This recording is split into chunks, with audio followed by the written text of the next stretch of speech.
Santos Bonacci is here to present Gospel of the Stars. Thanks, Santos. Welcome to Gospel of the Stars. So, Sacramento, what a place to talk about this wonderful subject. To many, probably it's a boring thing. Gospels? Oh, in church, growing up in church, in this very sort of a dogmatic and contrived way of teaching the Gospels. It's very boring, so people would look at that and just cringe, But Gospels is, as we will see, Gospels are part of everything we do. Every song is a Gospel, every tragedy is a Gospel, every opera, every speech you make, your life, it's a Gospel. Everything has a pattern in the universe. Every waveform follows the same rules. And it's a wave universe. So we're going to learn that Gospel, there's way much more to that word. And so what we're going to do is we're going to study the ecliptic, which is the wave which produces more information than any other wave. And that's why I always use that wave. The ecliptic is the path of the sun. Yearly, it has a starting point and an ending point. That's why we all celebrate our birthdays, because that's where we started, and then a year later, we've done a year of life, and etc., etc. So we know that cycles have starting points. So where does the year begin? Well, we generally start on January the 1st in Capricorn. There's a reason for that. There's a good reason, and it's a great starting point. Wonderful starting point. But there's a better starting point, and that would be on April 1st. But if you start celebrating April 1st, you're going to be called a fool. Thank you, Rome, and your corporate system delegitimizing the pagan and natural system of the world, where for thousands and thousands of years they always started their year on April 1st, which was 10 days after the equinox of March the 21st. So, but I'm not here to argue that it's wrong or it's bad that we start on January 1st. No, not at all. I'm here to validate that one as well. That's a great starting point. And basically, one is starting the wave at balance, the other one is starting the wave at wave amplitude. You can start in any cycle anywhere you want. So for instance, a wave, that's how we do a wave, yeah? The sinusoidal wave, which means it's sine.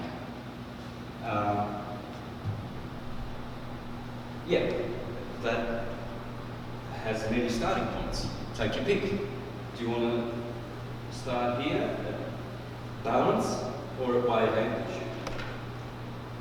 It's fine. You can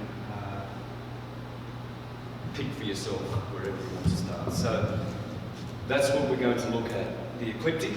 And I've got a presentation here, a PowerPoint presentation, the holy days. So what you'll find is that when you study festivals all around the world, you'll find that they are very similar throughout all the cultures, and they turn up at the same time.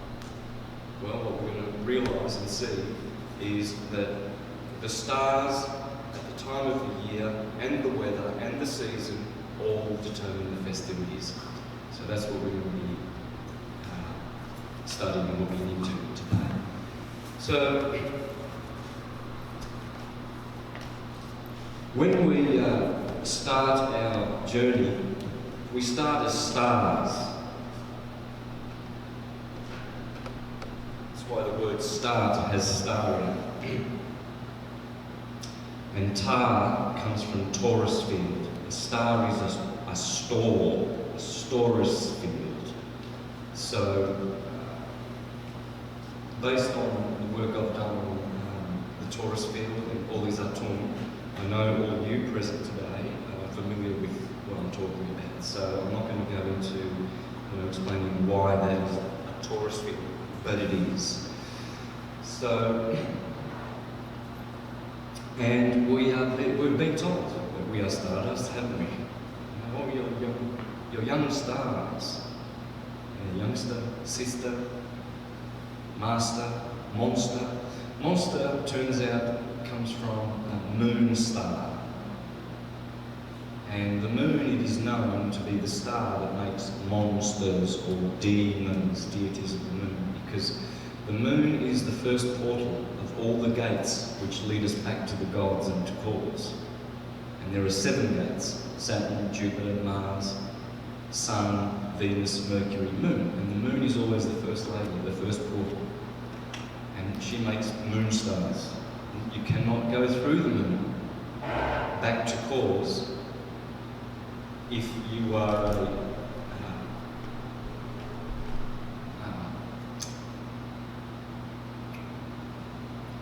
a follower or someone who is not following the path. The one who's following the path of ascension goes through the sun. So there's in philosophy there's 2 systems, 2 ways of behaving on Earth, descending and ascending. The lunar people were called sinners. Sin is the moon. So the sinners, sinister, the left-hand path, that's the connection. The moon is the left-hand path. And the sun is the right-hand path. So these are the 2 philosophical paths. The solar heroes, the ones who are doing purity, they return back to the starting point as stars. So you get an option. Are you going to be a monster or a master? There's fraudsters, mobsters, gangsters, rock stars, superstars, but everybody is aspiring to what? To the stars. So the best thing we can do today is learn the ecliptic. It's the best thing we can do. And because why? Because it's direct knowledge. It is through direct knowledge that salvation, ascension, is enabled. You can't have it with second-hand knowledge. You cannot. It must be direct knowledge. You will know the truth, and the truth will set you free. Free from what? From the bounds of ignorance. Ignorance is the only sin. Knowledge is so important. The direct knowledge. What's direct knowledge as opposed to second-hand knowledge? An example. If I tell you that Jim's car is blue because he told me and he's a trustworthy guy, but I didn't know he was colourblind. I didn't ask, but I trust the guy. He's a great guy. So I go around telling people, oh yeah, Jim's car's blue. He told me it's blue. And I didn't go to the garage, open the door and check for myself to get direct knowledge to find that, no, it's not, it's red. Because I can see it's red, I'm not colourblind. You trust the guy. You were educated by him, like you trust your teachers at school. And you got all that knowledge from the teacher. Oh yes, I paid for that knowledge. But it's not direct knowledge. Right? So inadvertently, you become a liar. Because you've been telling everybody that Jim's car's blue. Trustworthy man, good heart, etc. Why would he lie? Oh, because he's colourblind. Right? So we need direct knowledge. Does it exist? Yes, it does. This is direct knowledge, guys. The sine wave. Walter Russell, thank you very much. The secret of the universe is in the wave. What is the wave? Well, it's a vibration. Positive, negative, hot, cold, boy, girl, red shift, blue shift. Electricity.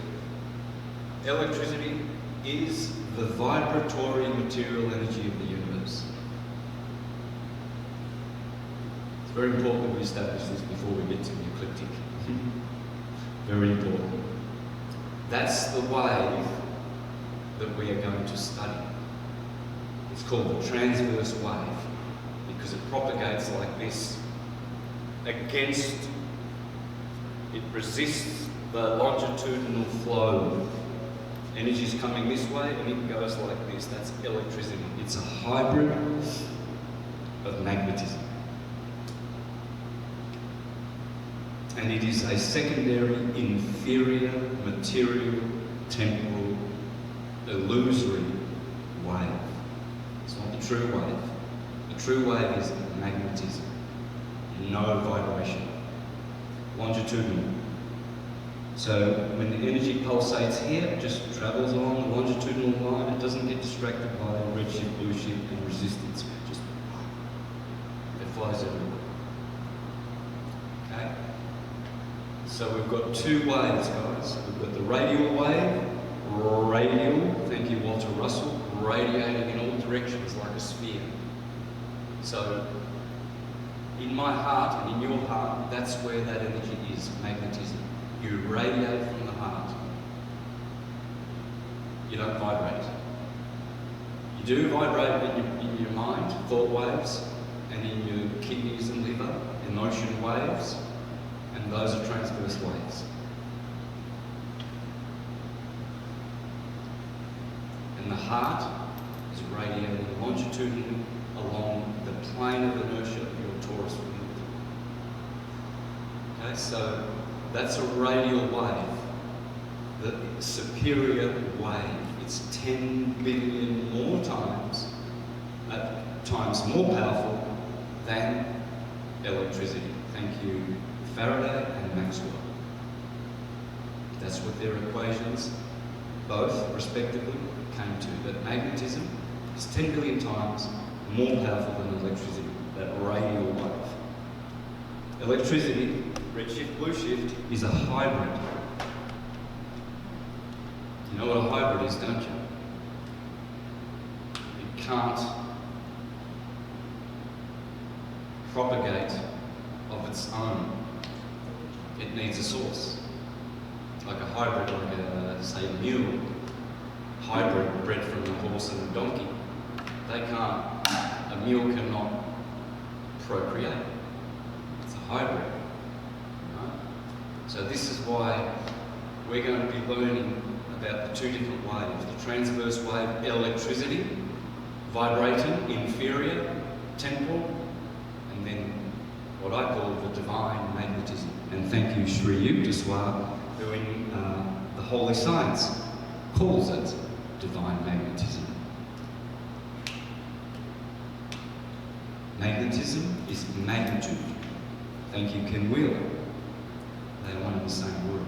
Space is magnetic. Magnitude, magic, magnificent, magnanimous. And so, because the radial wave always expands. It's a beautiful wave. You throw a pebble in a pond. It's beautiful. You ever have a bath? This is the most beautiful thing you can do when you're having a bath and relaxing with nice Epsom salts, is just turn the tap on a little bit so it drops.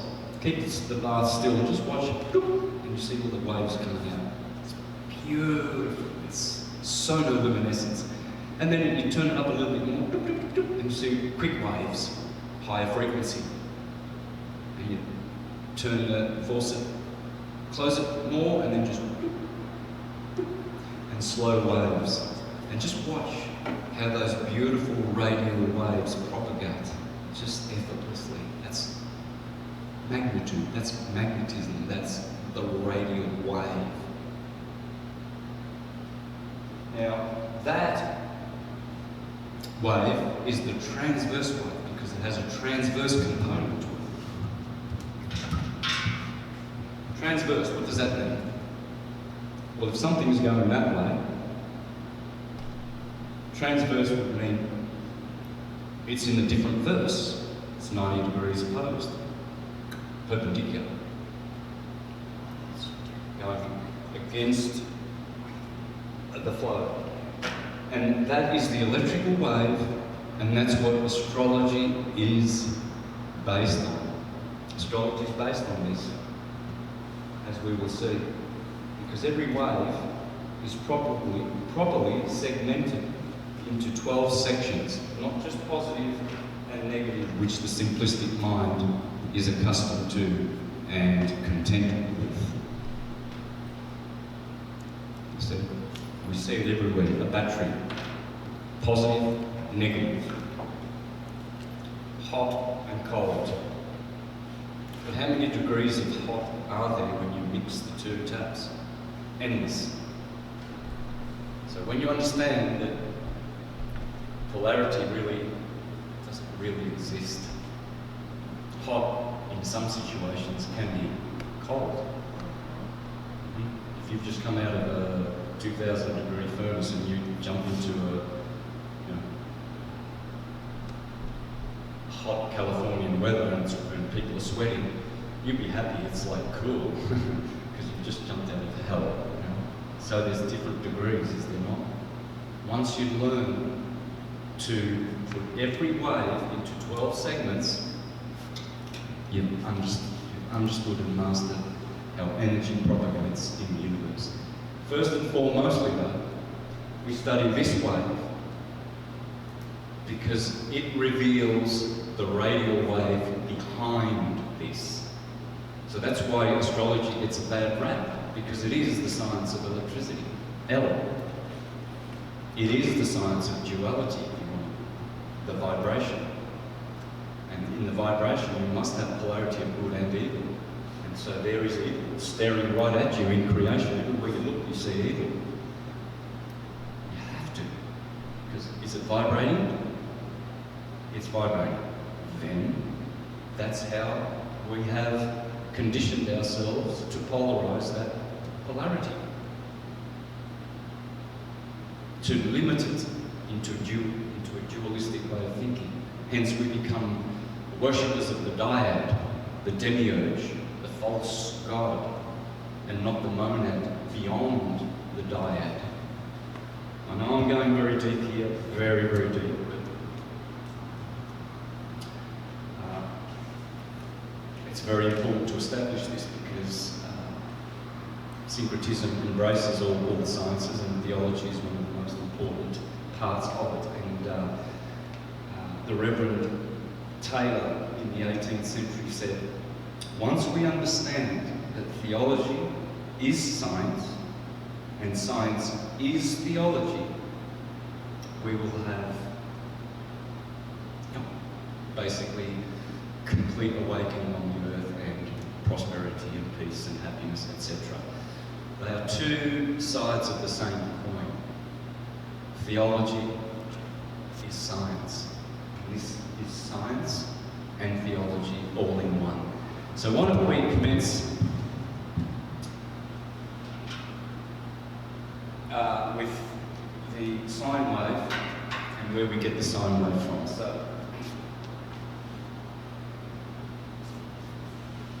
okay. How is that? Okay. All right. So there is a map of the Earth. Okay. So that's from the 1500s, and you can see the sine wave. So let's have a look at this. So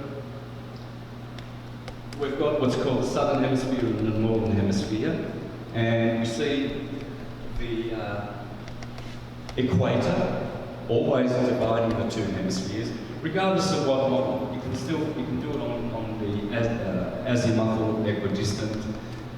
You can do it on the globe model. It doesn't matter what model. The equator's always there, separating the two hemispheres, and I like to use the transverse map because it suits the shape of all the whiteboards I use, and it's the most popular model of the Earth, the universal transverse Mercator projection. So it's universal, which it is, and Mercator supposedly created it, and it's called the transverse projection, meaning that all the lines are equally transverse, whereas in the sphere model, your longitudinal lines, they get thinner at the top as they go to the North Pole, right? That's not transverse. So we're going to use the transverse model. This is not transverse. You can see there 15-degree longitudinal lines, converge at the poles, which truly do not exist, but or the South Pole at least. But what you can see here now is you can see that sine wave, right? Clearly. Now, in these old maps, what you'll find is that right here, there is a glyph for Aries at the start of the sine wave. And then just up here is Taurus, Gemini, and there's Cancer. There's a glyph for Cancer right there above my finger, I can see it. And that's because the Sun has reached the Tropic of Cancer. And you see the good old United States there, there's California. Looks like a bit of an island there, doesn't it? So we can see where the Tropic of Cancer reaches up in the Northern Hemisphere. And when the Sun reaches there, it's all summer up there. Okay? Then, on the ecliptic, the Sun must come down to Libra. Libra is the scales. 2 scales, because it's the 7th sign, and it balances the sine wave. Oh yeah. As I said, you can't make this stuff up. You can't have Libra as the 3rd sign or the 12th sign. Where must it be if everything's going to be synchronized? In the middle of the wave, of course. So pay attention to these signs and you'll see the position of them in the wave tells all. Tells all. And here we see, now we are about here in Scorpio. There's Scorpio, so Libra, Scorpio. The Sun is here at the moment. It's going to be winter when, on the 21st of December, it hits the Tropic of Capricorn. And you see people in the Northern Hemisphere will be very cold because the Sun is very far away. You see, it's winter over there. But in Australia, they're having a nice summer when Capricorn comes along. Now, this is the wave that we are going to use to understand everything. The ecliptic. So essentially today, we are going to be masters, remember the start, of the ecliptic. It's the keys of the kingdom. Once you know the ecliptic, you have the direct knowledge that you need. No more second-hand knowledge, no more going to pastors, supposedly teaching stars, ministers. You won't go to your minister to get second-hand rubbish. Oh, the car's blue. Jim told me it's blue in the Bible. You've got to do it this way. No. We're going to have direct knowledge forever from the wave. Okay, so remembering that this is an electrical wave, but it's powered by the magnetic wave because as the wave propagates longitudinally in this direction,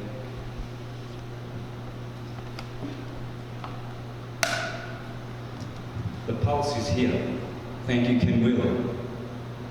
Pulse, pulse, pulse, pulse. And when they do the double slit experiment, the materialists will tell you that it's a particle wave universe. But Walter Russell teaches and proves that there are no particles.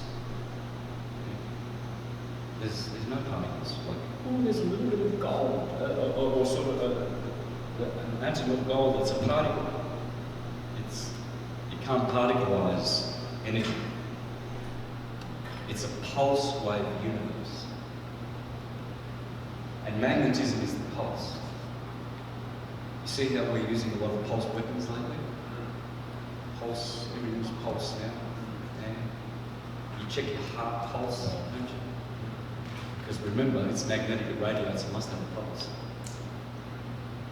It's not vibrating. You don't meet someone and say, oh, I've met some beautiful person today and their heart was vibrating. You've never heard that, have you? Because we say it radiates. Oh, he was radiating energy. So do you want to vibrate? Busy, noisy mind, toxic emotions, oh, I'm sick, I'm miserable, I'm complaining all the time. Or do you want to just radiate? See the difference? That radiation one, that's Ra. Ra-Dio means Ra, God. And Marconi, when he named radio, he said, yeah, because that's, he said actually, it says because it vibrates. That's why I called the radio radio, because it radiates. See, so it's interesting how he tricked himself. He said, I called it radio because it radiates, vibrates, but the word is radiation, clearly. And that's Ra. And Dio, I've spoken Italian since I was a little boy, and God is Dio, D-I-O. Dios in Spanish, radius. What's a radius of a circle? Again, it all goes back to radiation wave. Okay? This is how important it is to understand the difference between the two waves. Once you understand the difference between two waves, you have the two keys to the kingdom. The radiation wave and the vibration wave. So, let us transpose this onto our whiteboard now and begin our little journey along the ecliptic and becoming masters of the ecliptic. I delight in the ecliptic. I've always watched the ecliptic ever since I was a little boy. I got my mum to get me a telescope. I had to look at the stars. Mum, just get me a telescope. So, you know, I was always sort of paying attention to the stars and certain things there. And little did I know that all of those stars, there's supposedly 48 ancient constellations, 12 along the zodiac, and then 36 extra zodiacal deacons or constellations which are extra or outside of the zodiac. So you have this belt of the zodiac, everybody knows it, Aries, Taurus, Gemini, and then you have their three, each sign has three deacons. So Aries has Perseus, Cassiopeia, and Cetus. Taurus has Orion, Eridanus, and Auriga. Gemini has Canis Major, Canis Minor, and Lepus, the hare, etc., etc., etc. So those were the 48. I know that those sweeping stars every night, every 2 hours, they move 30 degrees. So you're watching Orion here at 10 o'clock. You go back at midnight and Orion is there. And then at 2 o'clock it's over there.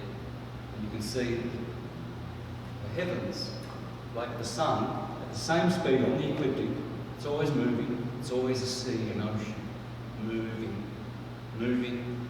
And actually it's moving in a circular way above the stationary horizontal plane Earth which we live on. It's a planet, yeah? So, Pierluigi Aguino, who worked with Marconi for 10 years, and who says that the Earth is stationary and proves it, says that the stars are holes in the sky, and the sun and the moon are all holes in the sky, and the solar energy is turning daily over our heads, and it is the ether. Very dangerous to talk about the ether. Einstein has denounced the ether, and all of the Einsteinian people who followed him, they do not recognise the ether. It doesn't exist. Can't afford to exist, because once they acknowledge it and factor it into everything, all of their whole world collapses. The whole corrupt electrical grid system controlling the world today depends on you not knowing about the ether, magnetism, and dielectricity. I don't want you to know about dielectricity and magnetism. All you should need to know about is electricity. They depend on not knowing about how the sun and all the stars are going over the earth every day, creating a theatre on the earth, as Pierluigi Gina says it, and that is the ether. The ether is the fifth element. So you have ether, fire, which is what the science world calls plasma, air, which they call gas, oops, sorry about that, air, which they call gas, water, which they call liquid, and earth, which they call solid. So they acknowledge all this, plasma, everything is plasma, they tell you, yeah, well that's true. Then they acknowledge a second state of matter, which they call gas, one that is liquid and one that is solid. These are all frequencies. This is how the universe is able to create this beautiful thing that we're beholding through these four frequencies: fire, air, water, and earth. And the ether is the origin of everything, of all of things. It's the mother who art in heaven, magnetism. This is all electricity. From here down is electricity. It's vibratory. This is all vibration. This is magnetism, folks. The ether, the quintessence, the ethereal magnetism, the longitudinal radial wave. Always there, always growing, like our mother who art in heaven. And that they cannot afford for you to understand this. You will today understand everything about the ether that you need to understand. And I'll point you to all the guys like Ken Wheeler, John Nowelski, Shriyuk Deswar, Walter Russell, and a lot of great guys that understood this. So this is ultimately, where we're headed, the ether, the start, where all stars come from, and these are stars. And they pulsate, and that pulse generates the wave, the electrical wave, red shift, blue shift. It's a pulse wave universe, it's no particles. Even J.J. Thomson, the discoverer of the electron, said it's not a particle. In vain, of course, he said that, just like Copernicus said, this ridiculous model of a spinning Earth is a hocus-pocus, silly way just to explain certain phenomena and must not be taken as absolute truth. Did it help? No, everybody's upside down spinning on a Santa ball, nonetheless, and they love it. And they don't realise that we are on this Earth plane, stationary. And when you don't know where you are, you don't know who you are. And all of these Copernican fools, seduced by Satan and the demonic globe of light, they don't know who they are. And they won't until they realise that they are on a stationary, horizontal plane, and Earth is an anagram for heart, and your heart is that longitudinal plane. And you are connecting with every soul that lives on this horizontal, longitudinal Earth plane. And in every torus field,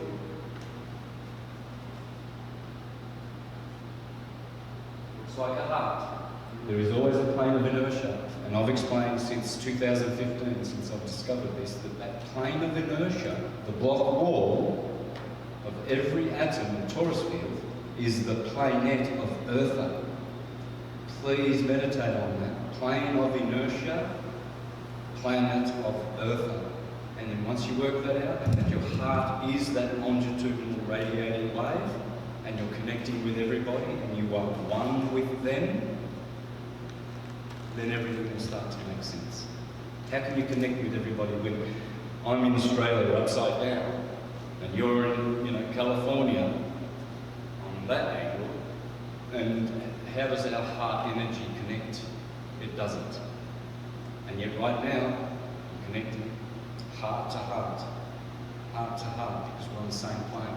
And the Earth is the plane of inertia that channels that longitudinal frequency. See why we can't afford to know about the ether and the true model of the universe? This is why, guys. This is really important information. All right, here we go.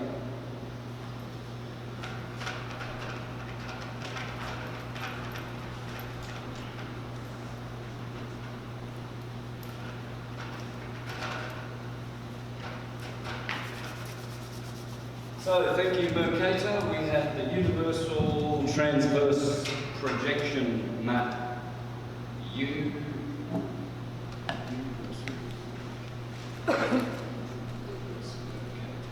That's what it's called, the UTNP. All right, so it's like that, and then it always has a good old equator. That'll always be north, that will always be south. This is how you must do this science, guys. If you want to penetrate to the end and the nth degree of this wisdom and direct knowledge, this is how you know. Don't start over here and then do a sine wave backwards or whatever. There's a system to it. The Tropic of Cancer is always on the top. Always put your Tropic of Cancer there. Tropic of Capricorn is always on the bottom. That's it. Just learn this, meditate on this, and this is how all waves, thought waves, emotion waves, light waves, sound waves, they're all doing this. And so, the ecliptic, as the map shows us, tells you to do this. Start here on March the 21st, go up to the Tropic of Cancer, go down through Libra, and come over to here at the end of the year in Pisces. So what we have is March the 21st,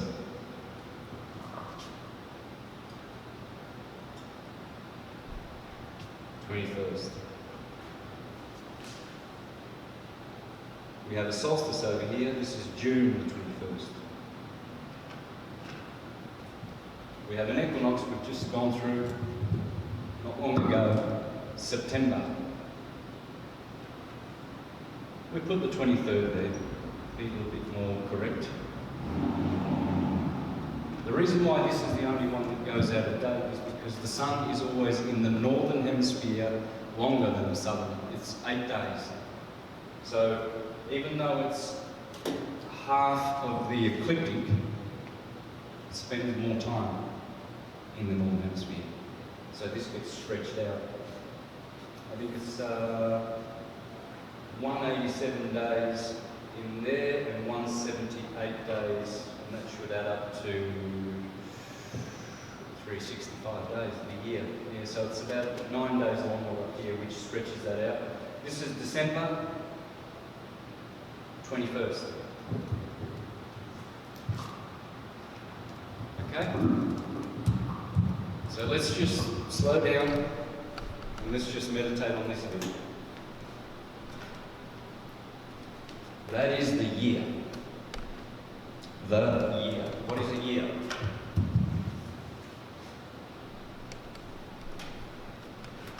Year is a shortened English version of the Proto-Germanic word yaram. Yaram.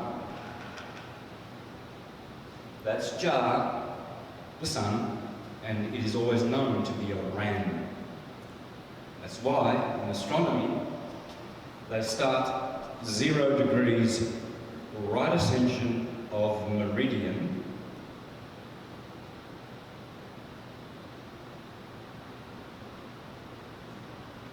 There's Ra again.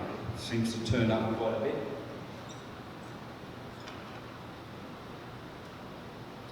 In astronomy, right ascension of meridian begins always here, in Aries.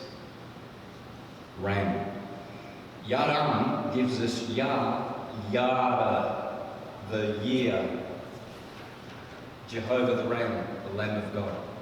The Lamb of God is the lamp of God. Revelation 21.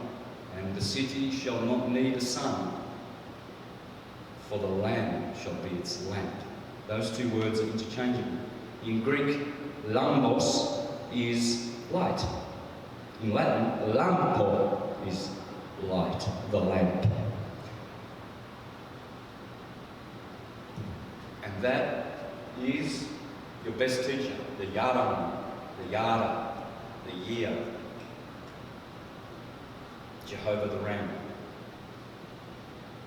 the Lamb of God, the Good Shepherd. Always on the ecliptic, always teaching you spring, summer, autumn, winter, spring, summer, seasons, fruits, experiences.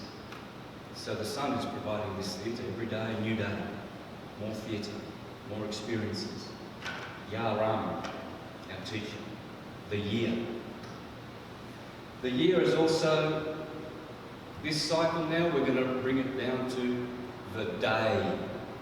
Day is deity. Dio, the sun. It's always the sun. So whether it's Jah the Ram or the day, deity,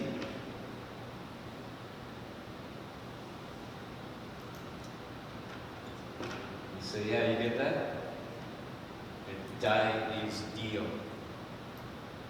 So now we're going to use the same sine wave and we're going to see how the day is a fractal of a year. It's the same thing. And how it works is the day has a beginning point. We always say, oh, dawn, you know. When the sun is coming up, we say that's the start of the day. Well, there you go. Well, we put here 6 a.m. So we've got 6 a.m. Here we have midday, 12 p.m. Here we have 6 p.m. And then what we can do is, let's make this a circular graph, shall we? And here we have 12 midnight. And in the year is the 21st of December.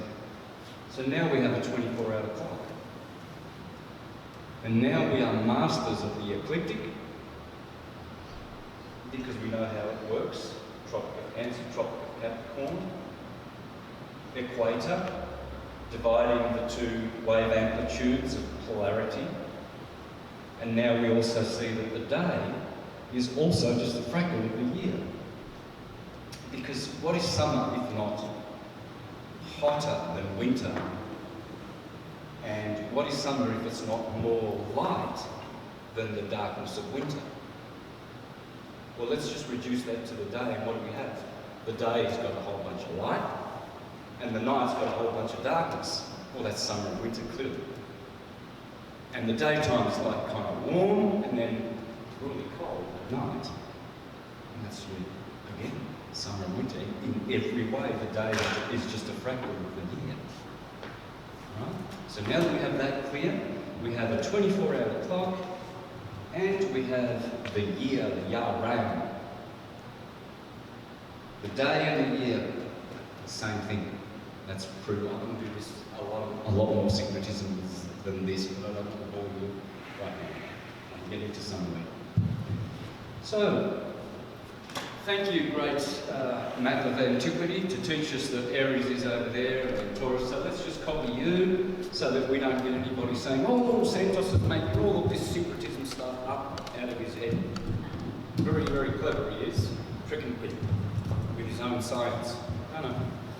As I said, if you call yourself a Swiss watchmaker and you don't know how to put all those 220 little bits together to make a clock with like in 10 minutes you've got all these little springs and cogs and everything, all in place with these little tweezers, and he makes this little watch, and later wears it, you can hardly see it, it's got a million little parts in there, and he put it together. If he can't do that, well, he's going to change jobs and be a potato digger, isn't he? Because he can't put watches together. All of this information, it's all there. It's not mine. I'm just noticing it and pointing it out. I'm just saying, look at that. That's there. This is here. And it all syncretizes. At the end, we're going to have a watch that will not fail in all of its functions. And you will be the watchmaker that puts everything together. And you must be. You can't wait for someone else to do it. You can't say, oh yeah, Santos has got it, that's him, that's his expertise. I'm not like that. I like to make motors and I like to do this or that. I'm different. This is direct knowledge, and without it, you will be an inadvertent, advertent liar by preaching second-hand knowledge. This is the only direct knowledge that is. The secret of the universe is in the way.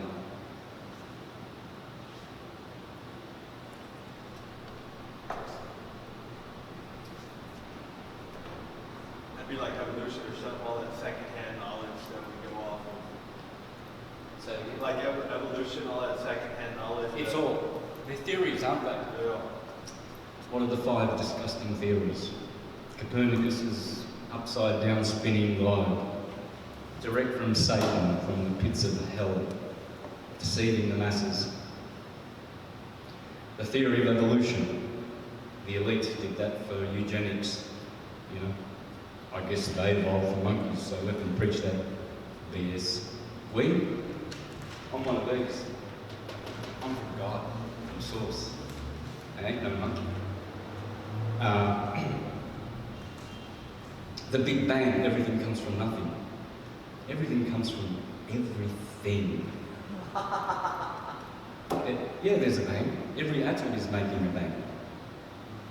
But they're not, you can't say, oh, that image on that screen, that comes from nothing. Just because it's sitting in a file on a hard drive which doesn't have any weight to it, it's not nothing. It's something. It's zeros and ones in a file which you open, and then you open it to your screen, and you see all of that information, and you think surely there's something solid and tangible in that hard drive because that looks real.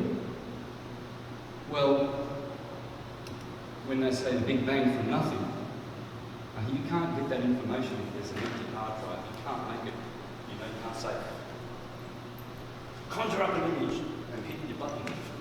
It has to be in the file. There has to be everything in the file there already. So you see how satanic and evil this teaching is, Big Bang from nothing, rather than teaching people that there is everything everywhere. Thank you, manly people. The theory of gravity, Newton.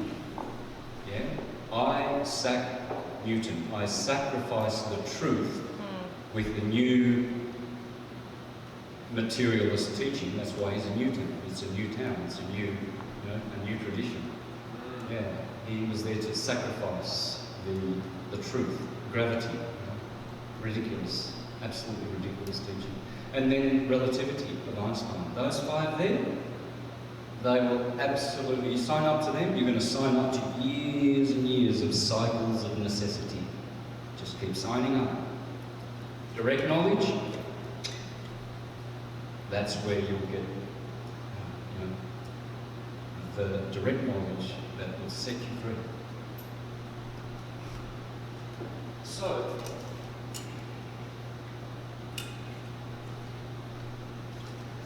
there you go. There's another transverse bouquet of projection. Notice the 12 slices, 1, 2, 3, 4, 5, 6, 7, 8, 9, 10, 11, 12. Everything is in 12. Just consult music, the chromatic notes. Just consult the ether, the dodecahedron.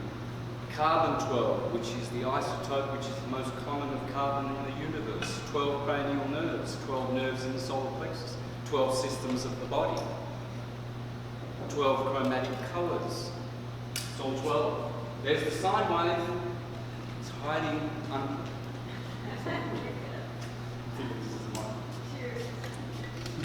You could hear me though, couldn't you? Yeah. Okay. Yeah, but you're always complaining, no? I'm joking. There it is. It's pretty clear, isn't it? Okay, when you know what you're looking for. Let's do something else.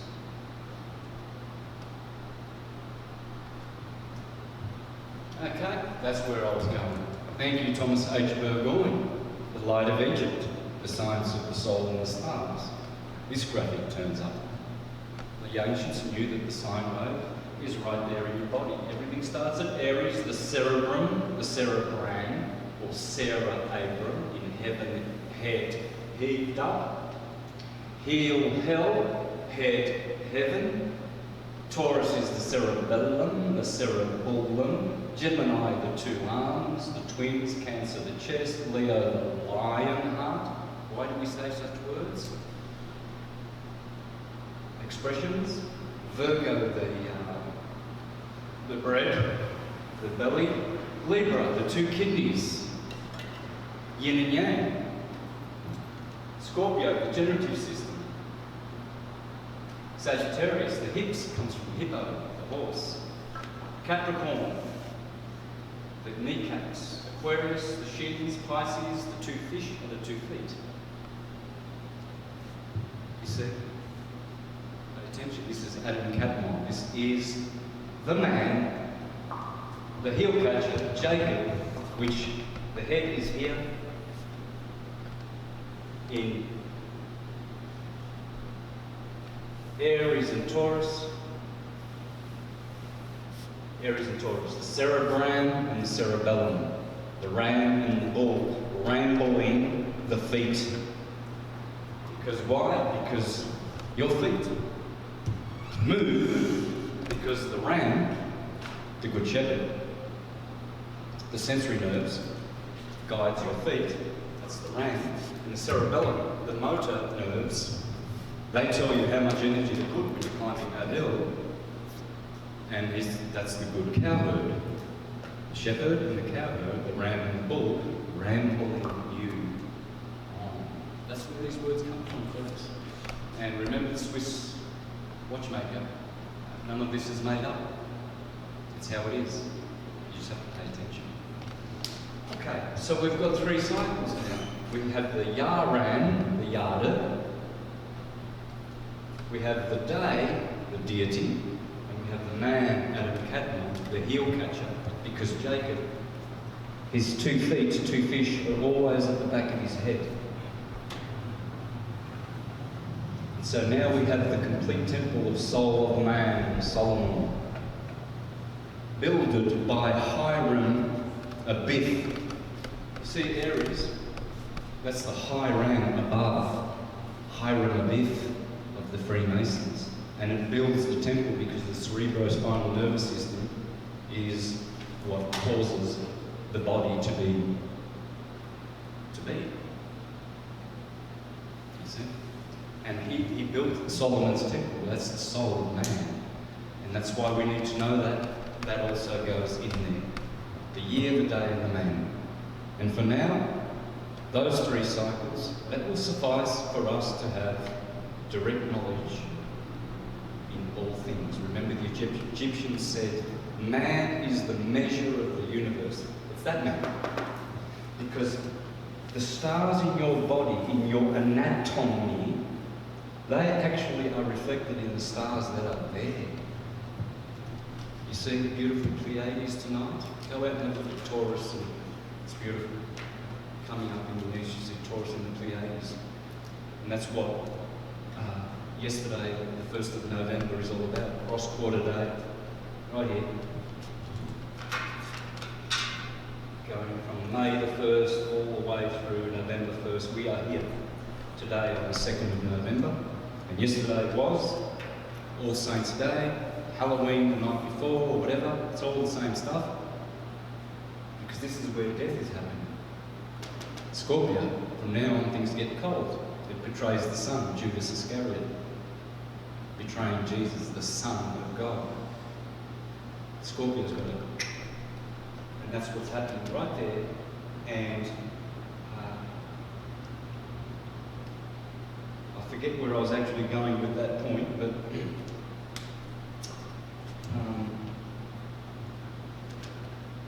November. So now as the sun is falling in the fall, it's going down to be crucified. And this is what we're going to actually learn. We're going to learn about all these points. So the cross-quarter days, February 1st to August 1st.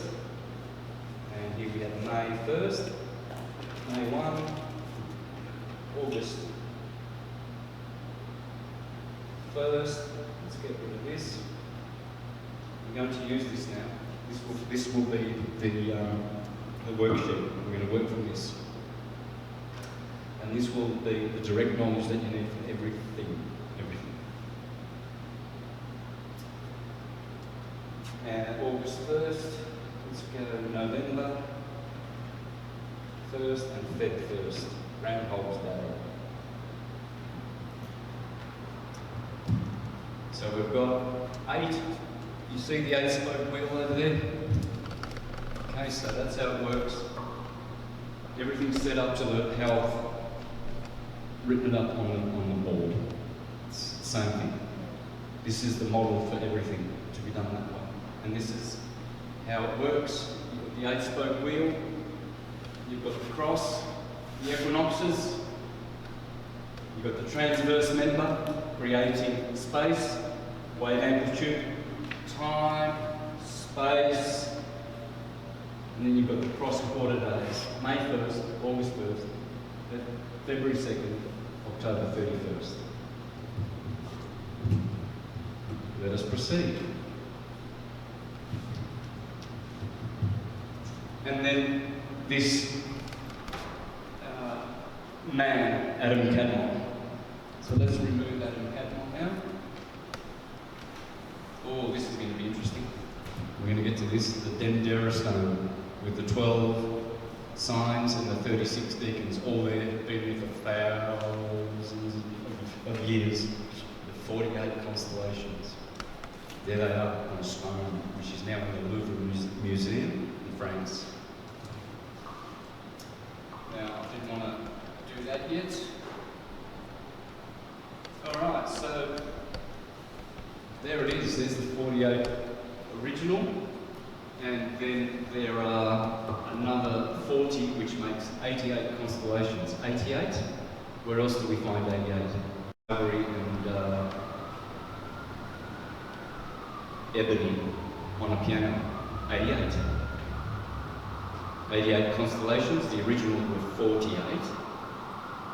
And now we have 88 constellations. Right? That is the etheric field that every day passes over our head. And are we paying attention? This story, this gospel, is passing over our heads every day, every 24 hours. And it tells the same story, the same energy, the same frequencies as it goes. So as you can see there, Aries, Taurus, Gemini, Cancer, Leo, Virgo, Libra, Scorpio, Sagittarius, Capricorn, Aquarius, and Pisces. They've put Pisces over here for a reason because of the precessional slippage, but don't be too concerned with that. You'll see how the heavens have all been segmented. Here you have the Persian what they call the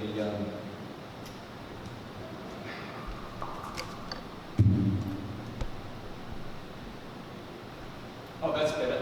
Whoops, that's better. You can see the names. Okay, so you've got the Perseus stars. So there they are there: Perseus, Auriga, Andromeda, Cassiopeia, Cetus, all around Aries.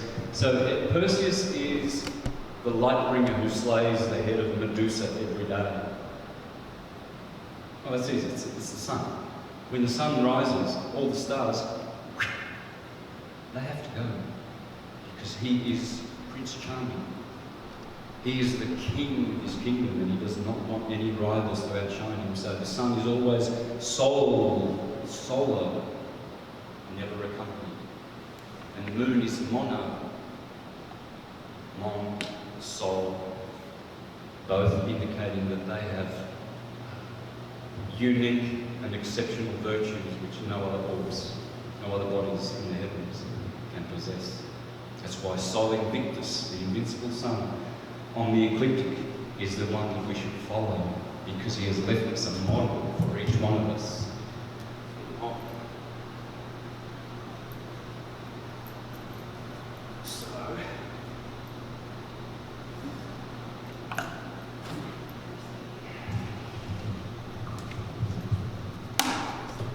And then the other ones would be the Hercules stars in Scorpio. And they are the two big heroes. There are 7 heroes on the ecliptic: Hercules, Orion, Auriga, Ophiuchus, Bootes, I think Aquarius is the other one. But there are 7 heroes, and Perseus and Hercules, of course, are the most. Perseus is in Aries, which is the war sign, and Hercules is in Scorpio, which is the war sign as well. So, and then that's why stars are clustered according to them. Okay, so you've got the, and then you've got the Orion ones. So they are the 3: Perseus in the red, Orion in the orange, and the Hercules ones there in the green. And then you've got the heavenly waters, and that's what I was getting at. Pay attention. Here is Eridanus, the Jordanus, the Jordan. That's where the Jordan River is, folks. Yes, there's one in Israel, but it's the secondary copycat one. Because everything, remember, the Gospel in the Stars is the first story. This is the blueprint. This is the archetype, the prototype. Everything comes from this. When you understand all of these stars and all their groups along the ecliptic, the northern deacons, the southern deacons, and right ascension, remember Ram, you got 0 degrees right ascension now begins in Pisces, but that's sidereally. It really always begins in Aries. So we've got 3 hours of right ascension, 6 hours, 24 hours of right ascension. Ram. Okay? So, but let's notice something else. You know what's here? What's this?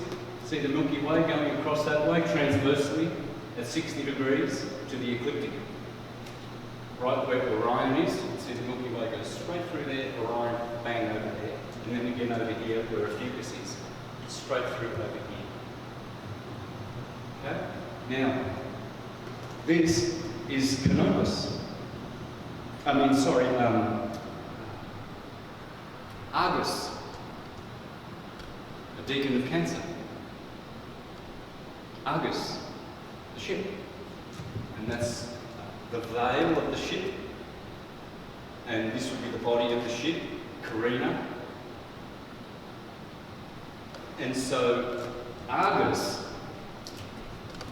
a deacon of Cancer, you have Ursa Major, Ursa Minor, and you have Argus. That's Ark. Arg is Ark, Noah's Ark. This is Noah's Ark. And the rainbow is an ark. Right?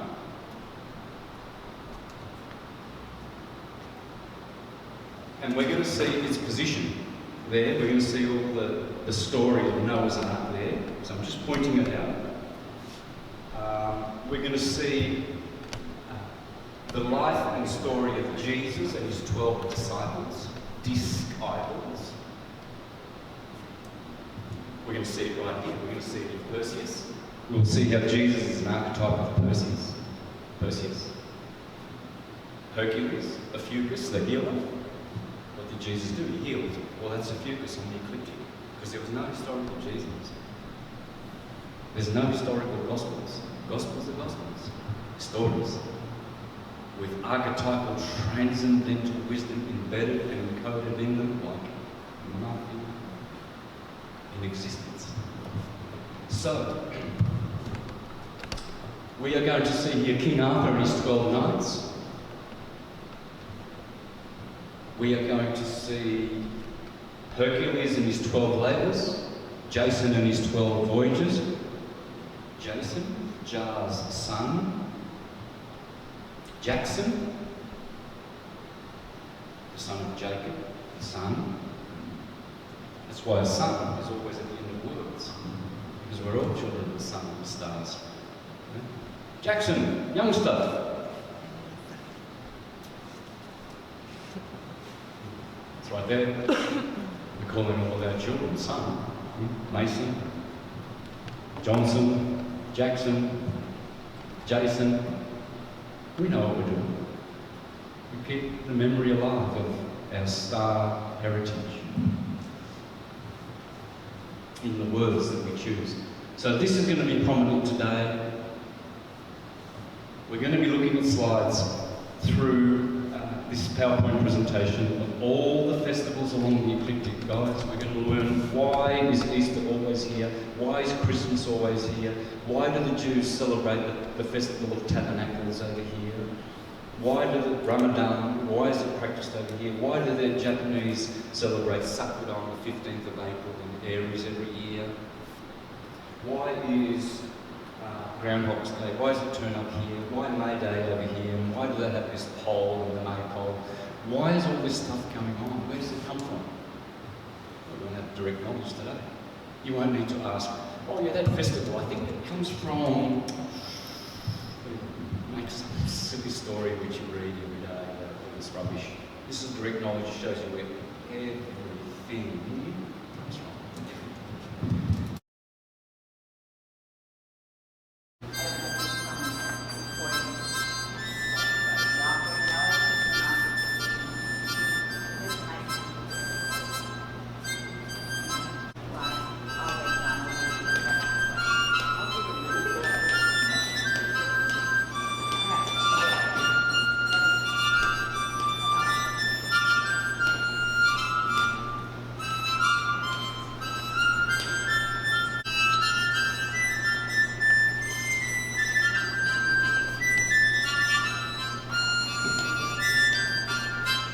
This is from Calabria. It's called Calabrese la Mia. It's a very famous Calabrian song I usually play for my mother because she's Calabrian, right? So it's a dance called, a song very famous called Calabrese la Mia, I mean, my beautiful Calabrian woman. So she gets a kick out of it.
measure. Yeah.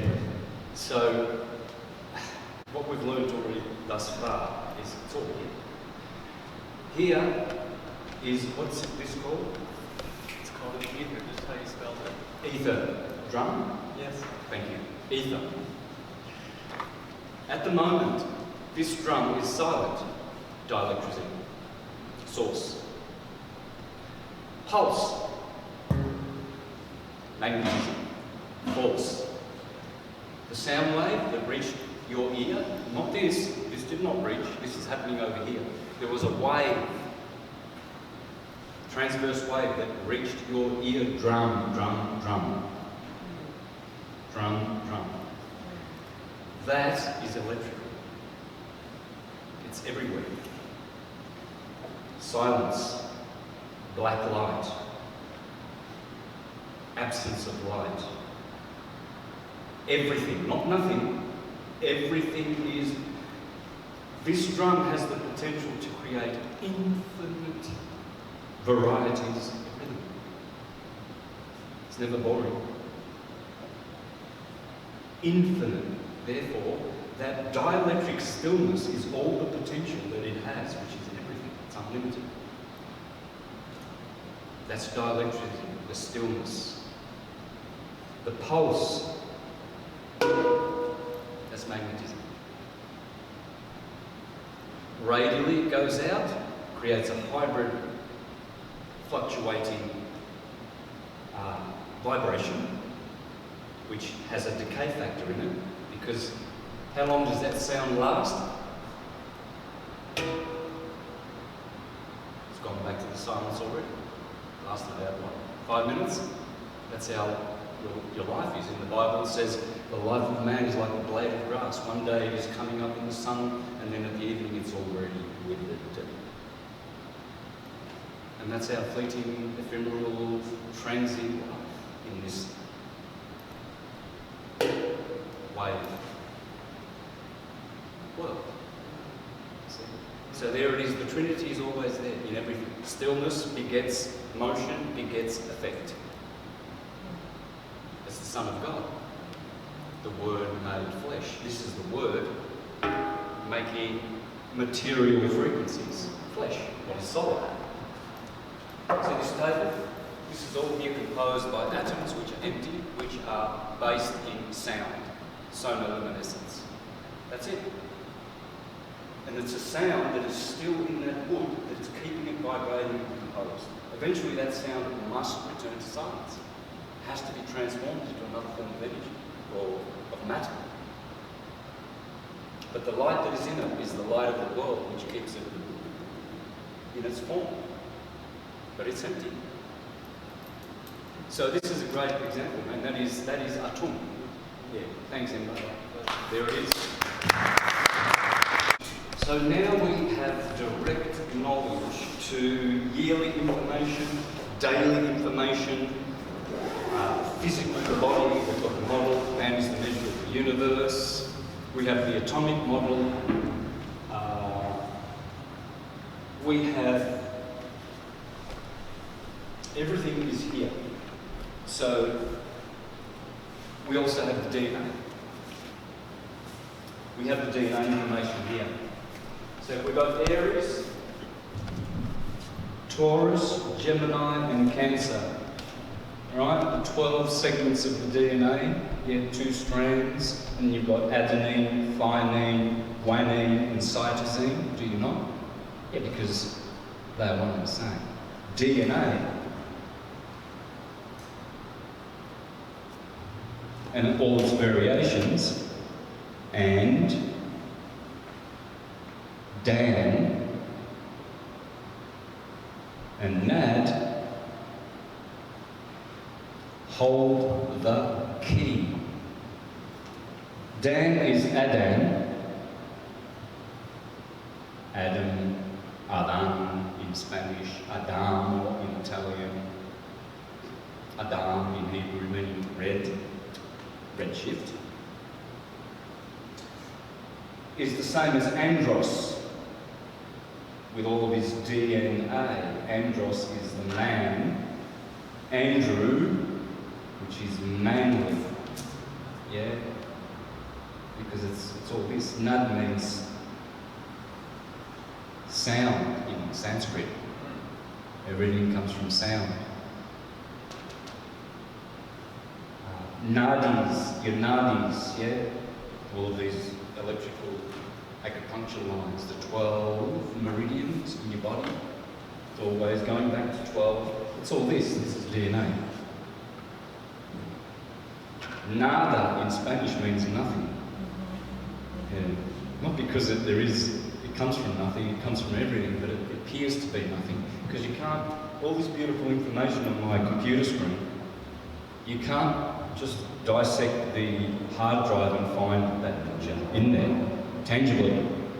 It's zeros and ones. And that's the information that makes you here, that comes from source, counter space. It's not spatial. Doctor can't open up your liver and find all your toxic emotions and all your beautiful emotions in your heart. Can't say, oh yeah, there it is. Oh, look at that. That's when her grandmother died. She got sad. There's that emotion. Let's take it out of her. Well, it's not in you. It's not in your body. It's in your emotional body. But it's there. It's in counter space. It's stored in counter space. Just like that file is stored on a file in my computer. Unless it gets corrupted, which a lot of people do, they reincarnate and they live a licentious life. You know, sex, drugs and rock and roll. When you die, you haven't brought any improvements back. So the file either stays like that, level, or you can even run the risk of bringing an infection back. A virus. And that's what they call losing your soul. So you've incarnated to make improvements. Every day when I reboot my computer, reincarnation, I improve my file. Because in the end, I'm going to have a book. It'll be finished. Then I can say, right, all of those reboots, every day I improve my file, You don't want to... Have you ever worked on something and then you press this button and, oh look, it's gone, all my work. Or, you know, you've lost some information. You've done it. I've done it many times on the computer. Well, that's how serious it is when we're alive. We don't want to, you know, muck this ascension process up. We're here to build a light body. That's what we're here to do. We're here to build our light body of salvation.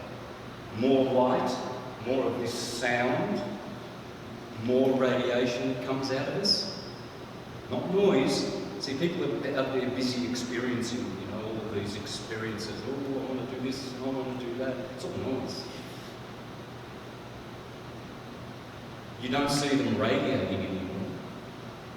You see them getting depleted because every experience, every emotion that you put into something, there is a consequence.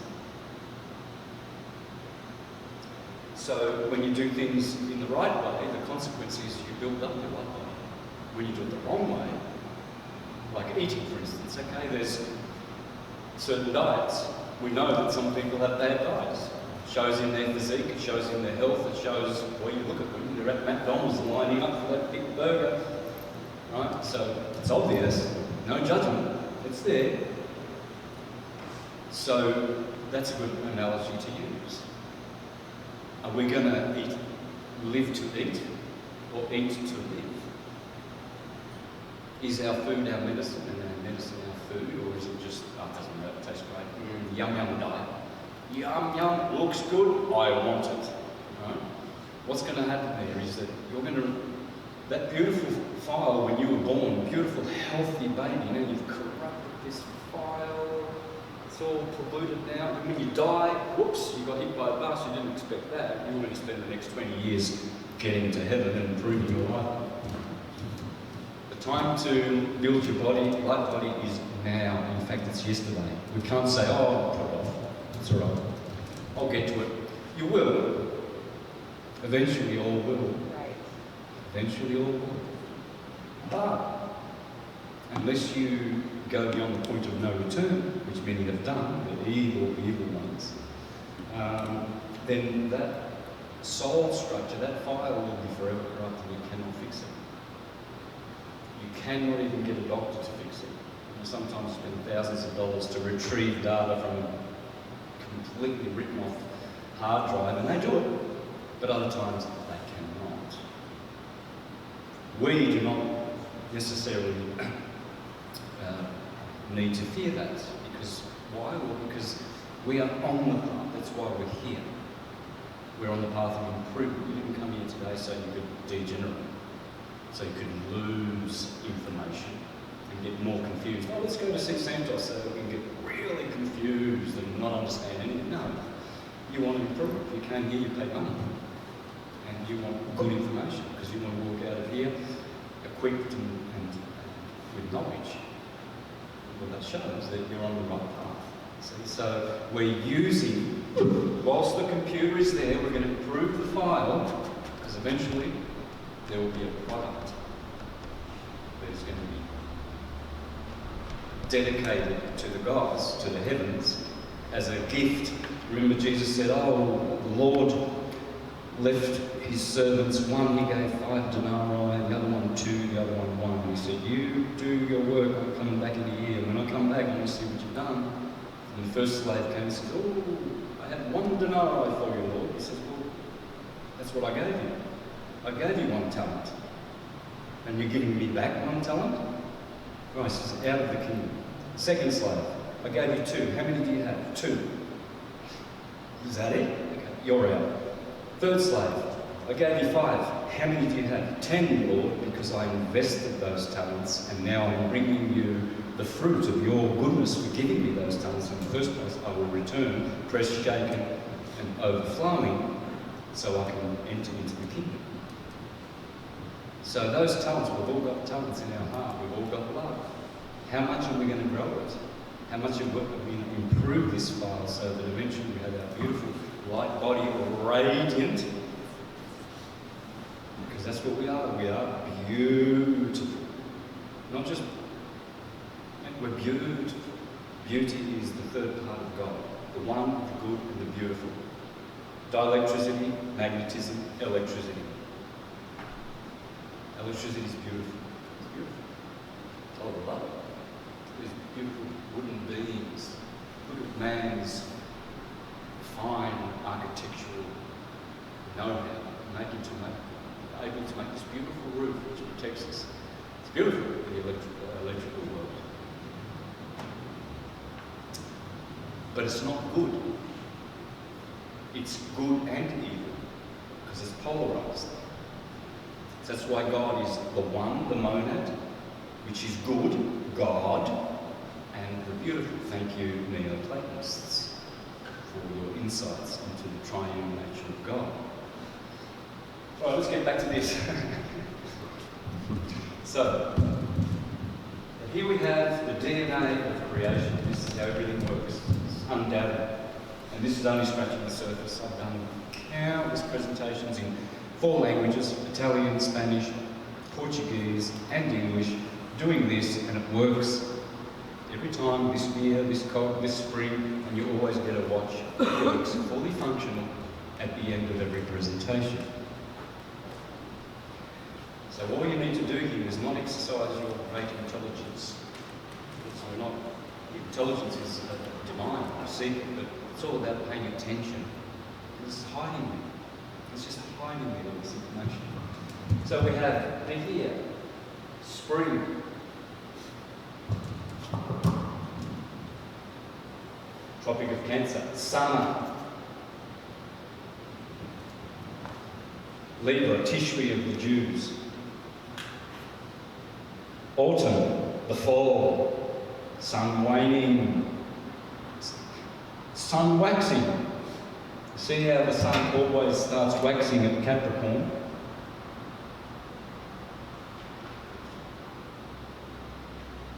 And always she starts waning, she, the sun, Radharani, the radiating magnetic mother who art in heaven. That's why the Japanese, the Egyptians, they all said the sun was feminine. Magnetism is feminine, dielectricity is masculine. Stillness is masculine, moving is feminine. The feminine nature, half of the universe, is to move, to mag. In Sanskrit, mag means to move. It's feminine. The force is feminine. The source is masculine. That's why they always pray to the Father rather than heaven, because that's the source. But they are equal, co-eternal gods. The Godhead is Radharani and Krishna, dielectricity and magnetism. But magnetism, all colours, white light, all colours, all the 7 colours are in white light. You see when they project white light through a prism, what comes out the other side? Quetzalcoatl, the 7-coloured feathered rainbow serpent. So from white light comes the 7. From black light, absence of light. And that's how they work, absence of light, all light. And they interact with each other and they have a little baby called electricity. The Son of God, a hybrid force, inferior to magnetic force. Because it decays. You see, the radial wave always gets bigger. The transverse wave along the medium in which it propagates, that always gets decays. Grows, decays. This is why the vibration. You see, when you're in the middle of Sacramento, you're listening to your favourite radio station, it's all nice and crisp. Sounds lovely. When you start driving out to, say, Reno, and you go past the mountains there, it starts crackling, doesn't it? Oh, dang, favourite song. Too bad, because the radio is operating on a transverse wave. And the further you go away from the source, that's why the further we go away from the source, that's why the further we go away from the source, the more we lose our radiation. We lose our charisma. Charisma comes from chrism. Chrism comes from the Christos oil in the cerebrospinal nervous system, which is produced in the claustrum, the Santa Claus tree. Santa Claus at the North Pole bringing gifts down to the chimney, down to the sacred, so that we can use those to build our life and now develop our nervous system and generate a 13th cranial nerve, which is the ascension nerve. And that's becoming a Christian. And that's the story in the Bible, in all scripture, how to ascend by developing your nervous system, using the materials which are in the body to radiate and have charisma. Chrism. In your Santos or your Gray's Anatomy, you'll see it's called chrism, cerebrospinal fluids. And it's actually the Christ in you. It's like your nervous system is like an antenna, a magnetic antenna, channeling information from heaven, head, because that's the root of your nervous system. It's upside down tree. Put a man upside down, you've got the roots in the head, in the cerebellum, branching out through all the vagus nerves in the body, and that's your antenna. And that's why vaccines, chemtrails, and all kinds of dental work are designed to pollute your nervous system, your Christmas tree, which will save you if you light it up through ascension and keeping your chrism. Then you will light up your Christmas tree, the 7 chakras, pop, pop, pop, pop, pop, boom. Illumination. When you get to the crown chakra, by doing the good deeds, and getting there in loyalty. So, with all the formaldehyde, thimerosal, mercury, all these things, the nervous system is attacked the moment we're born. First and foremost, you must develop your Christ body, which is address your nervous system. Secondly, your blood. Your blood needs to be purified. You've got acidity, red, on the 14-degree scale of the pH scale, and you've got blue shift, alkalinity, on the other side. Every polarity is red and blue shift, all of them. So your blood is your Jesus body. Your Christ body is your nervous system. They are two rivers of life in you. Once you work on your nervous system and your blood through diet and through all these things of moderation that we teach, tantric sex for a start, saving your charisma, building up your charisma. Oh, that's what I was getting at. So charisma comes from Lord. A lot of people do not like the word Lord. I speak of doing the work of the Lord all the time, because that's what I'm doing the work of the Lord here. And people get offended at that because they remember their church-going days, and that's a horrible word. Oh, you must do it like this. The Lord loves people who do this, that way, and this way. You remember that from church, yeah? The Lord is lard. The lard is the oil, symbolic of Christianity, always has. The Freemasons always devote their things with oil, bread and wine. Yeah, the cornerstone of any temple they make. Oil, bread and wine.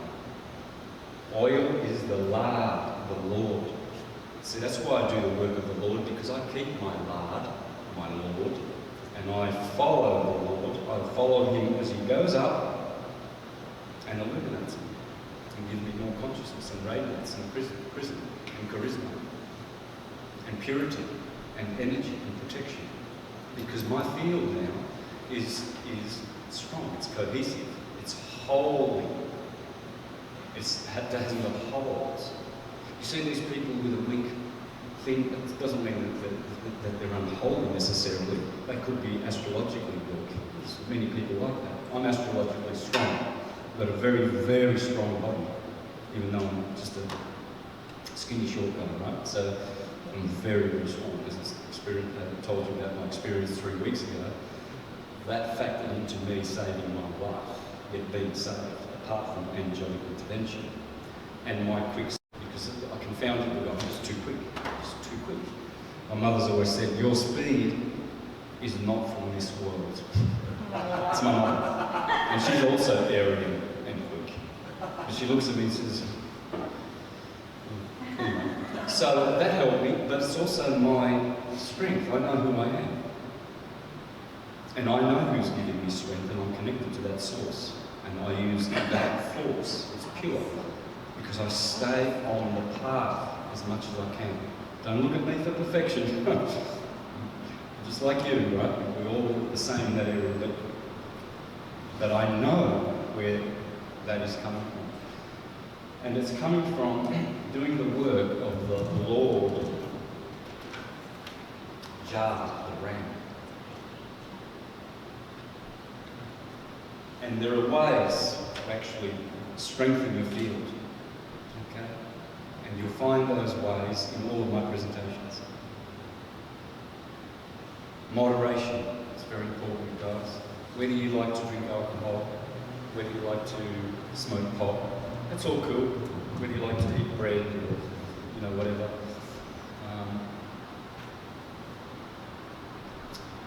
Those things must be moderated.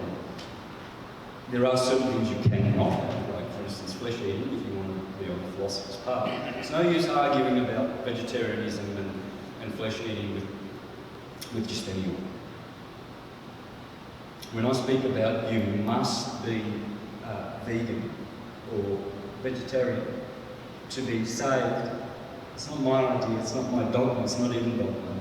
It is the truth. Yeah? As they tell you when you buy a car, you've got a diesel car, they tell you in the manual you must put diesel in this car. If you don't, you'll ruin your car. So you go off and say, I don't need no manual. You go to the Bowser and I put unleaded. How far are you going to get? Same with flesh eating. There's no argument for us. We can sit there and argue with people, oh yeah, but you need iron protein. It makes me feel good. I had to go back to eating after 10 years of eating this much. It was awful. Yeah. Argue, what's the noise? The rule is, there's no, what's the word, exception. But when it comes to things like alcohol, cannabis and preferred things like that, still moderation. Alcohol is medicine. Tobacco is a medicine. I can prove that to you. Cannabis is a medicine. I can prove that to you. But it's not for recreation. It's for medicine. This is where it's same with sex.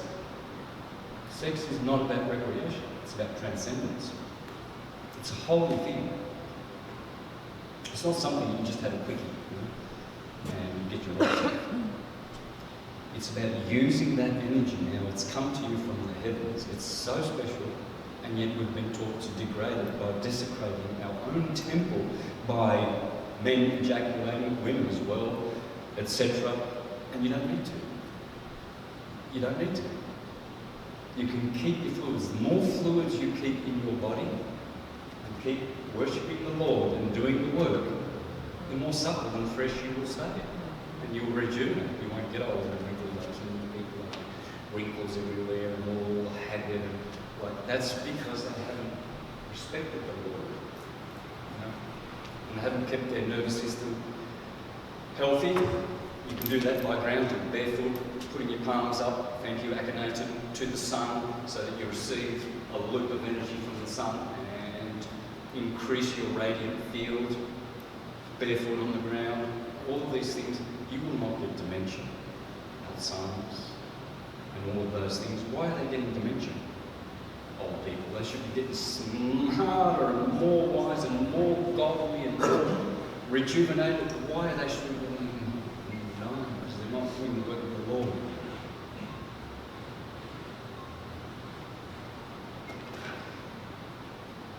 And if you do the work of the Lord correctly, you can live forever. It's the elixir of life in you. That's the only elixir. You can go and get Rockefeller's elixirs and snake oils and all of these allopathic and even homeopathic remedies and blah, blah, blah. Nothing external is going to raise consciousness, nothing. They will help, but we have to do it. We make our own light body by raising energy, not discharging it into this world, but keeping it and raising it and going up into the head. Okay, so that's a little bit of a tangent, divergent from the ecliptic, but it's part of it. In order to grow your light body, you need to go into the heart. The heart is where you are being. Being has no vibration to it. Thinking does. Emotions. Oh boy. Are you guys hearing me now? Listen, before? I have to get right up like this? Yep. This is annoying. Never mind. So, being is in the heart. If you want to get out of the heart and you want to do a lot of thinking, that's fine as long as it's productive and it gets you somewhere. But it's dangerous to have too many bad thoughts and emotions as well. Emotions are lovely because you feel good with them and you want to grow that feeling as well, but they can be harmful as well. Whereas being is always just being. And so when you meditate and go into the stillness, remember that drum, the stillness? Rather than making bang, a noise, pulse, you just keep still. And nothing changes. You keep your strength. Your source is intact. You see? And you can only get there through the heart. It's the heart. So, let's go through some of these slides now. We'll start at March the 21st, where everything begins. And the reason being, first of all, let's address the fact, what I spoke about before. We've got a January 1st at the start of the year, and we've got an April 1st. So here we have the mountain goat, Capricorn, and here we have the ram, the sheep and the goats. Capricorn is the ruler of the solstitial axis. Thank you, Tolman. Huh? Solstitial axis. And Aries is the ruler of the equinoctial axis. Thank you, Tommy, whom Copernicus did not debunk. The model I use is the Ptolemaic model, yeah? Argus, we'll get back to that. Oh, we're going to have some fun. We're going to have lots of fun today, serving the Lord.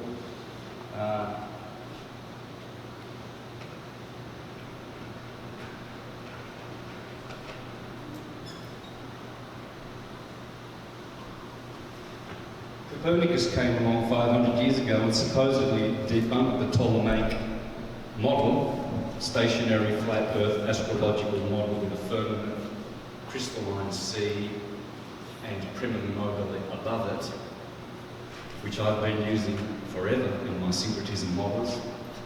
Stationary earth, moon, Mercury, Venus, Sun, Mars, Jupiter, Saturn, then the firmament, then the crystalline waters, and then the primum mobile, 10 Kabbalistic Sephiroth spheres, doorways back to cause. That is the true model of the universe, the torus field. Okay? Copernicus did not debunk this with a spinning ball. Okay? So, sorry to all the globies out there and globalism. Interesting concept. Global economy, global religion,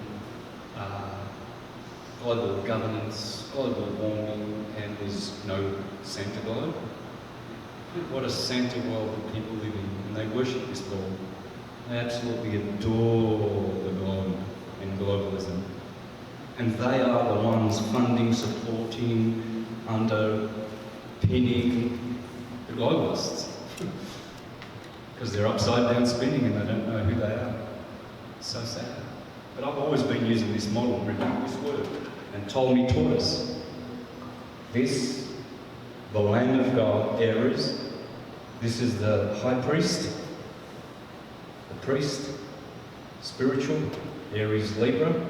This is the king, Capricorn, Cancer. Number 1 sign, number 10. 10 is 1. The sheep and the goats. And the goats will go off to everlasting perdition on the left, and the Lord will separate the sheep from the goats to the right, which will go off into everlasting glory. Why? Because the spiritual sign of Aries, number 1, is all about fire and spirituality and the nervous system, the cerebrospinal nervous system. Capricorn rules the bones, the skeletal system. And it's earthy, and it's earthbound. And Saturn rules there. The sun exalts here. The sun is the Savior. Saturn is Satan. So that's why there's always a separating of the sheep and the goats, because they separate the year with the solstitial axis and the equinoctial axis. So now we understand what a gospel is. It's a goat spell. And this is why the year begins in January, Capricorn, the goat, and the Son of God is born on the 25th of December. Right here, 3 days after the 21st of December, there's the 25th, and guess what? Sol Invictus, the sun, is born. And the goat climbs the mountain, and he gets up to the crab. The scarab, crab, is another word for scarab. You know what the dung beetle or the scarab does, doesn't he? He makes a little dung ball and he climbs up the mountain. And the Egyptians used the scarab as a symbology for the sun. It is the crab of Cancer, the scarab, when he reaches the mountain, Jerusalem, Mount Meru, and the top, the 21st of June, the solstice, he reaches Jerusalem, the glory of the heavens. This is the heavens, this is hell.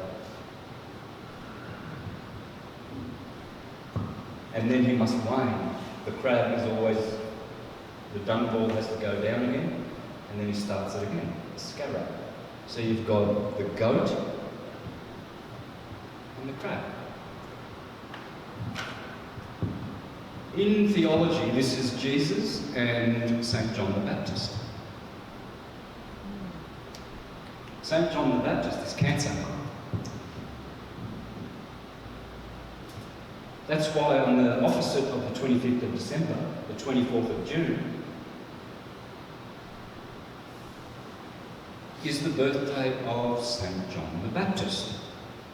And then the scripture says, John the Baptist speaking says, he will go on increasing. Jesus, the birthday, the 25th of December, increase, waxing. And then John the Baptist says, I shall go on decreasing. So you've got all these churches there, the followers of the Jesus school, and then you've got the John the Baptist. Have you seen these people? They actually think that they're 2,000 years old and that they actually do go back to a literal, physical John the Baptist, these clowns. It's so sad. Even Freemasons, they, you know, are you from the Jesus school or you from the John the Baptist? There's two schools in Christianity. That's because you've got the waxing or the waning. The waning, these John the Baptist ones, they love to wane and destroy. The Jesus ones like to build and construct. This is the construction half of the Yaran. This is the destruction. And you see, there they are. 25th of December, 24th of June, directly opposite each other. St. John the Baptist and Jesus. And in the Bible, they are 6 months apart. Remember when Elizabeth goes to visit, Mary the Virgin, who is just in child, she runs off to see her cousin Elizabeth, and John the Baptist is 6 months old in the belly. He's just bouncing in her belly because he felt his cousin Jesus in her belly. Well, that's the belly of Elizabeth, and that's the belly of Mary. See, Mary gives birth to Jesus, and Elizabeth gives birth to John. So, if the 25th of December is when something is born, the Son of God, when will he be conceived? 9 months before. Huh? 9 months before. Thank you very much. And what will be the date of 9 months before? March 21st. March? 21st. No. 24th. Thank you. So, March 24th, my birthday, is 9 months before Jesus' birthday. And the 25th of March, that's the eve, the 25th of March is called the day of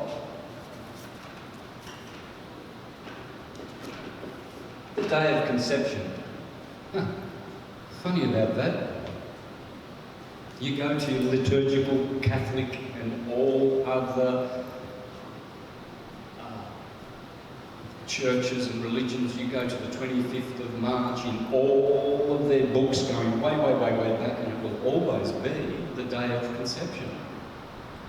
In other words, in other names, it doesn't matter. It's always, remember the Swiss watchmaker? You can't put this ear in here because you like that one's gold and that one's silver. I like the gold one today. If it's the wrong size, it's the wrong size. Always the birthday of the sun in every culture, Egypt, the Mayans, the Aztecs, it doesn't matter who, and it's superfluous to argue if you're a church going, oh yes, but Jesus was born in October, that was a pagan Catholic church made that up. No one makes anything up. The 25th of December is the birthday of the sun in all religions, always, and the 25th of March is always the day of conception.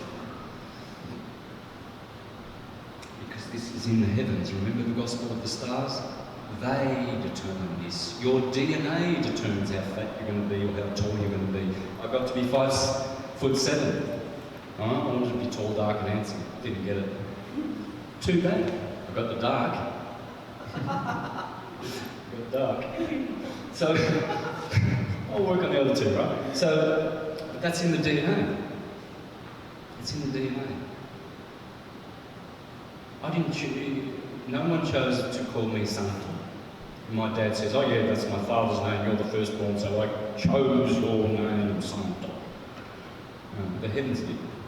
Santos is an area name. All your names are chosen, it's all written, it's all here, it's all written. The DNA, no one's said, oh, this guy, Charles, we make him 6'6", and sitting there in a hospital and coding your codons. It's done. All the experiences you have, all the things, all your destiny and all your fate, it's already orchestrated by the sun and the planets and 12 suns. Because they generate all the field, the etheric field, they are the generators of it, and they put out the frequencies, and you will swing through those frequencies and experience all the things you're experiencing. It's the fate and the destiny of men. It's in DNA. So, when you understand this, that from the goat is the mountain climber, and therefore the goat.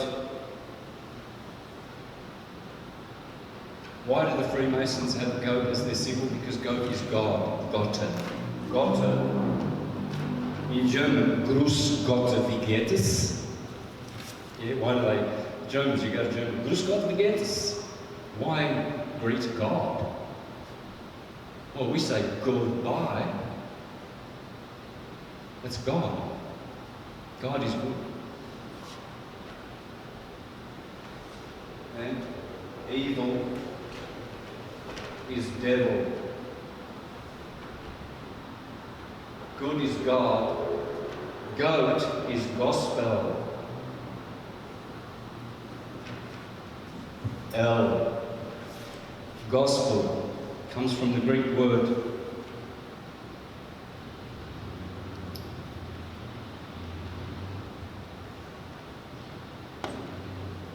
dragos.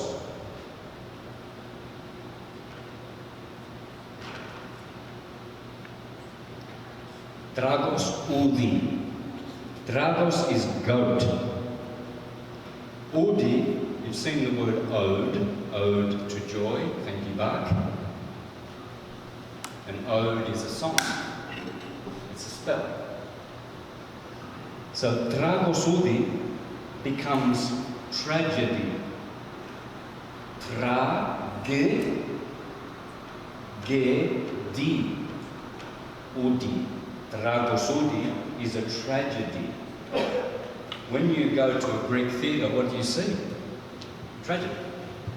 Fuchs, all of those beautiful Greek writers of tragedies. It's a gospel. It's a dragosudi. Everything is. It's all gospel. Fairy tales. Gospel is a fairy tale. It's not literally true. It's literarily true.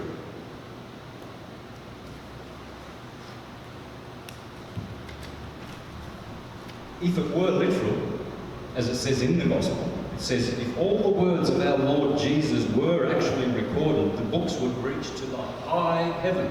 It's telling you right there, it's not literal. It's a gospel. It's a goat spelled like dragos udi. And that is how we are going to leave off for our lunch break with that in mind. Because we've come here to learn the gospel, the dragosudi, the tragedy of the ecliptic and the stars, and how they bring us one good thing one day, the next day they bring us a tragedy, an ordeal, riches, fame, banishment, jail, marriage, children, death of a child. All of these things are happening to us along the dragosudi, our gospel. So if you're going to church looking for a Jesus to come back and he never did come, he's returning, keep waiting, and you don't see that you are the Jesus on your gospel,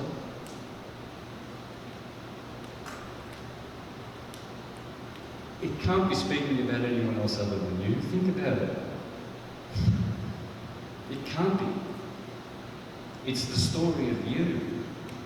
Hercules, Jesus, Perseus, Penelope. It's all this, they're all here. And what we're going to do is now have this model and understand that the reason why things begin here at wave amplitude in January is a good reason. It gives you the secular calendar. January, February, March, April, May, June, July, August, September, October, November, December. That's beautiful. It's a great place to start the year. For Rome to secularise the world and to pay bills and etc. That's why they started the April Fool's movement in 1748, when England finally succumbed to Rome and stopped celebrating the start of the year in Aries and succumbed to the Roman calendar, and everything went secular since 1748, and then in the 1770s is when the New World Order began. After they got all that sorted out, secularised the world. Nothing wrong with this calendar, guys. I'm not attacking it. It's just, it's manipulated. I'm not attacking knives just because people get killed with knives. We're just pointing that out. It's great.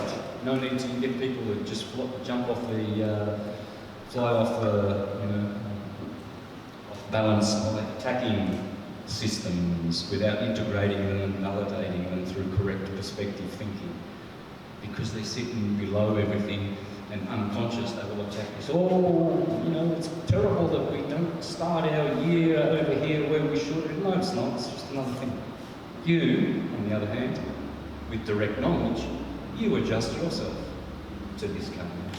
Because when you do, and everything starts here, then you begin to notice everything. This will throw you off, starting from here. First you master this one, and by the way, this is the ovine and this is the ovine. Taurus is the bovine. Leo is the feline. Sagittarius is the equine. All the archetypes are already here, but these are both ovine, the sheep and the goats.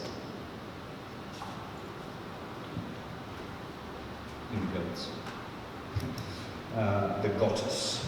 So that's why this gets to be God. And every hero wants to be born in Capricorn. Augustus, he changed on his coins, he's got born in Capricorn. Because they all want to be a king. They all want to be the hero of Capricorn, climbing. It's the most success-driven sign. Of course, Caesar Augustus changed his sign from Virgo over to Capricorn. Who else did it? Everybody. Alexander the Great, I think, tries to claim that he was born on 25th December. They all do it. Because that's the success one. He's the master of waxing. But Aries, the Lamb of God, he is the master of, the top arch. He owns from here to here. The balances. He's got this glorious heavenly thing about it, whereas he's down in the earth, Capricorn, and he has to come out of the mire and climb. So with that in mind, we're going to go to a break, and we're going to just meditate on that and realise that everything, all our gospels, all our fairy tales, nursery rhymes, Jack and Jill, Humpty Dumpty, you name for me any hero, any archetype or mythology that you have studied, and I'll show you how it's all on here, and nothing is not. So when you understand that, you have direct knowledge.